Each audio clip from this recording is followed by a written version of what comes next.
সংশোধিত ওয়াকফ আইনের প্রতিবাদকে কেন্দ্র করে অশান্তির আগুন ছড়িয়েছিল মুর্শিদাবাদের জঙ্গিপুর, সুতি, ধুলিয়ান, শামশেরগঞ্জ সহ বিস্তীর্ণ এলাকায়।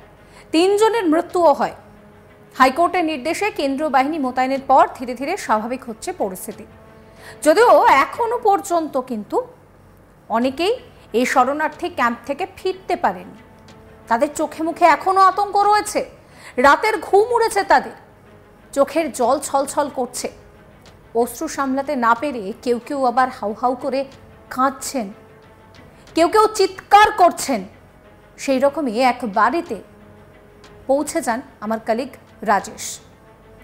সেই বাড়ির মহিলা কাঁদতে কাঁদতে বলছেন কি অবস্থা তার, সমস্ত কিছু ভেঙে গিয়েছে, হাড়িটা পর্যন্ত ভেঙে গিয়েছে। আর কোনো ক্রমে সেই ভাঙা হাড়িতেই তাকে রান্না করতে হচ্ছে। আতঙ্কের মধ্যে দিন কাটছে তাদের। বিএসএফ চলে গেলে ওরা নাকি বলছে ব্যবস্থা নেবে। পুলিশকে খবর দেওয়ার 5 ঘন্টা পর পুলিশ আসে। আমার কলিগ রাজেশের একটি রিপোর্ট দেখুন।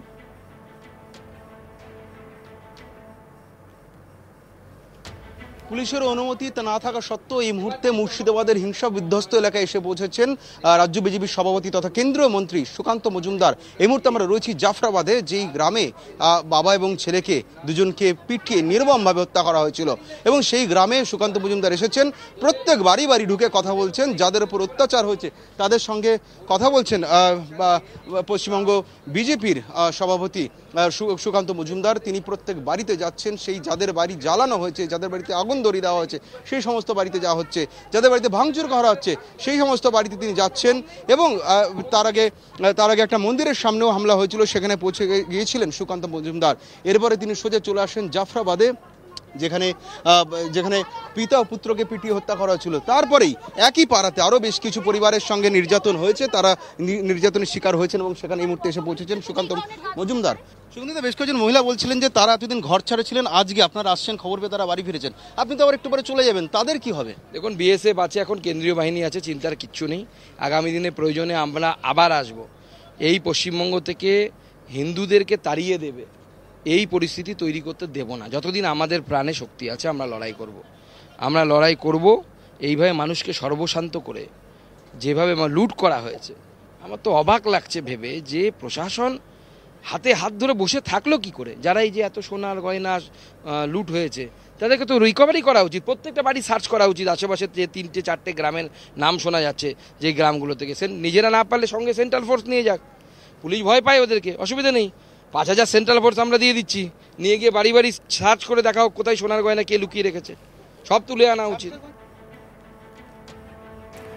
ঘটনাস্থল পরিদর্শনে যান সুকান্ত মজুমদার। তিনি বলেন যে বিএসএফ এখানে আছে, চিন্তার কিছু নেই, যতদিন প্রাণে শক্তি আছে ততদিন আমরা লড়াই করব।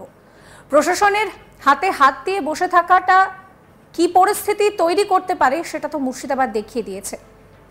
এই পুরো পরিস্থিতিতে আমার কলিগ রাজেশ তিনি যে বাড়িতে পৌঁছান, সেই বাড়িতে রীতিমতন চোখের জল ফেলছেন তারা। কারণ তাদের যে হাঁড়িতে আমি আপনি ভাত রান্না করে খাই, তার কাছে সেই হাঁড়িটাও ভেঙে গিয়েছে।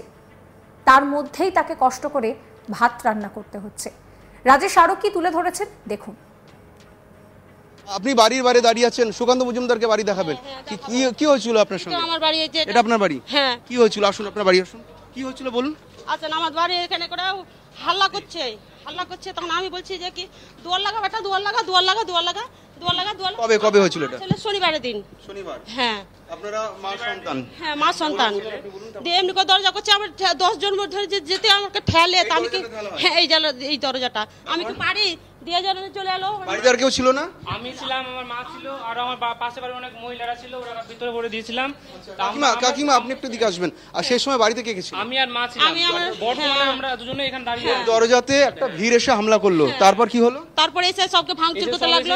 এসে শুরু করে তখন ভাঙচুর করতে লাগলো। কি ভাঙচুর হয়েছে আসুন দেখাবেন, আমাদের ক্যামেরাতে দেখাবেন কি ভাঙচুর হয়েছে দেখান। এই যে বেসিন প্রথমে এসে বেসিন ভেঙেছে, এই বেসিনটা ভাঙা হয়। তারপরে এই যে এখান থেকে এই পুরোটা ভেঙে দিয়েছিল। কালকে আমি ঠিক করেছি, কারণ পানীয় জল খেতে পাচ্ছি না বলে আমরা কালকে এটা ঠিক করিয়েছি। জলের পাইপ ফাটিয়ে দেওয়া হয়, বেসিন ভেঙে দেওয়া হয়। বেসিন ভেঙে দিয়েছিল পুরোটাই। এসে এই তো এই ঘর থেকে হাঁড়িগুলো ভেঙে দিয়েছে। এটা আপনার ভাতের হাঁড়ি, একবার ক্যামেরা পার্সন অর্ঘ্য ঘোষকে দেখাতে বলবো ভাতের হাঁড়িতে কিভাবে আক্রমণ চালানো হচ্ছে, যে এই অবস্থা রীতিমতো তুবড়ে গিয়েছে ভাতের হাঁড়ি। এরপর আমরা ভেতরে আসবো। সব ওই যে এই যে আমার কিছু ঠিক নাই, বাড়িতে যে ডাইনিং ছিল এগুলো সবই মানে পুরো এসে ভেঙে দিয়েছে। মিট কেসটা আমি কোনো রকমে এদিকে পুরো সরিয়ে আপনার করে রেখেছি। এই যে পেছনের যে এটা দেখতে পাচ্ছেন দেখুন পুরোটাই ছুটে গেছে। কোনো রকম আমি এগুলো সাজিয়ে গুছিয়ে দেখেছি। হ্যাঁ এই তো এগুলো সব ভেঙে দিয়েছে। গ্যাস আপনার এই ডাইনিং টেবিল আবি সাবি, গ্যাসের ওভেন রীতিমতো ভেঙে দিয়েছে। ওভেনও রীতিমতো ভেঙে দিয়েছে। আমরা কিসে রান্না বান্না করে খাবো? রান্নাঘরে ভাঙচুর চালানো হয়েছে। রান্নাঘরে দেখুন রান্নাঘরে কি করে ভাঙচুর করেছে। আমরা দেখতে পাচ্ছি ডাইনিং টেবিল ভাঙচুর করা হচ্ছে, রান্নাঘরে স্ল্যাব এর উপরে ভাঙচুর করা হচ্ছে। দেখি আজকে রেঁধেছি আমি ভাত। আমি কয়েকদিন থেকে আমি স্কুলে খাবার খাচ্ছি। আজকে আপনি ভাত রেঁধেছেন? আজকে আমি ভাত রেঁধেছি ভাঙা হাঁড়িতে ভাত। এই ভাঙা হাঁড়িতে? হ্যাঁ ভাঙা হাঁড়িতে ভাত রেঁধেছি। এই যে আমার কিছু তো নাই, তো আমি কি দেখাবো? ভাড়াম করে বাড়ি মেরে ভেঙে ফেলে দিয়েছে। আরে তো কিচ্ছু নাই, আমার সবকে লুট করে নিয়ে পালিয়ে গেছে। ওদিকে সাইকেল ছিল, ওদিকে আমার স্বামী ছিল, ওদিকে আমার ধরুন ঠাকুর ঘর আছে। আপনি কি কাল পরশু বাড়ি ছিলেন না নাকি? বাড়িতে আছি আমি। হ্যাঁ বাড়িতে আছি। আজকে ভাত চড়েছে হাঁড়িতে, কিন্তু এই ভাঙা হাঁড়িতেই ভাত রান্না করেছি। একবার ক্যামেরা পার্সনকে দেখাতে বলবো হাঁড়িটা।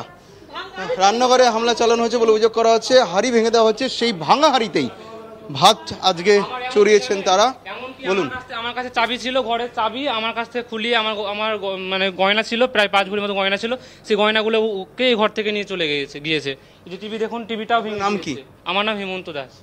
এখানে টিভি ভাঙা হয়েছে, রান্নাঘরে লুটপাট চালানো হয়, ঘরে লুটপাট চালানো হয়, টিভি ভাঙা হয়েছে, ডাইনিং টেবিল ভাঙা হয়েছে, ভাতের হাঁড়ি বেঁকিয়ে দেওয়া হয়েছে, রান্নাঘরে হামলা চালানো হয়। এছাড়াও ঘরের একাধিক ফুলের টব উল্টে দেওয়া হয়েছে। যে ছবি আমরা সরাসরি দেখাচ্ছি, যে ছবি ক্যামেরা পার্সন অর্ঘ্য ঘোষ সরাসরি মুর্শিদাবাদ থেকে দেখাচ্ছে, এই হলো সেই নিদর্শন যে গত শুক্র শনিবার কিভাবে মুর্শিদাবাদের জাফরাবাদে হামলা হয়েছে। এই বাড়ির প্রত্যেকটা বাড়ির মহিলা রাস্তার বাইরে বেরিয়ে সংবাদ মাধ্যমকে দেখতেই তারা দৃষ্টি আকর্ষণ করছেন। সুকান্ত মজুমদারকে দেখতে পেয়ে তারা বাড়িতে ডাকছেন, বাড়িতে ডেকে এনে দেখাচ্ছেন। ফুলের গাছ ছিল, ছেলে আমার নিয়ে আসে, ফুলের গাছ নিয়ে আসে। এগুলো সব কাকিমা এখনো কতটা আতঙ্কে রয়েছেন আপনারা? আমি আতঙ্কে মানে আমি ঘুমাতে পারছি না। কালকে রাতে আমি মোটেই ঘুমাইনি, কারণ ভয় আমি পাচ্ছি না। চোখ খুলছে। ভয় আবার আসবে? হ্যাঁ আবার আসবে। ছেলেকে আমরা ভয়ে থাকি। বিএসএফ রয়েছে তো? বিএসএফ রয়েছে, তাও ভরসা করতে পারছি না। যদি চলে যায় তাও বুঝে কি 3 দিন থাকবে, 3 দিন পর কি করবি তোরা? তারপরে কি করবি? তারপরে তো আপনার বাড়িতে যে হামলা চালানো হয়েছে, পুলিশকে অভিযোগ দায়ের করেছেন? লিখিত অভিযোগ করেছি আমরা, থানায় গেছিলাম। থানা ওই শামসুরগঞ্জ থানা। কবে করেছেন? আমি প্রায় সোমবার নাগাদ করে এসেছি। সোমবার করেছেন। এফআইআর নেওয়া হয়েছে? এফআইআর নেওয়া হয়েছে, বাট ওরা কেস নাম্বার আমার ইয়েতে মানে এফআইআর ইয়েতে কেস নাম্বার লিখে দেয়নি। ওই রকম হয়েই আছে। গিয়েছিলাম, এসেছিল এনকোয়ারি করতে, ঘটনাস্থল পরিদর্শন করতে পুলিশ এসেছিল। প্রায় 5 ঘন্টা পর এসেছিল ওরা। এই ছবিগুলো দেখে নিশ্চয়ই বুঝতে পারলেন যে এই মানুষগুলো কতটা আতঙ্কে রয়েছে।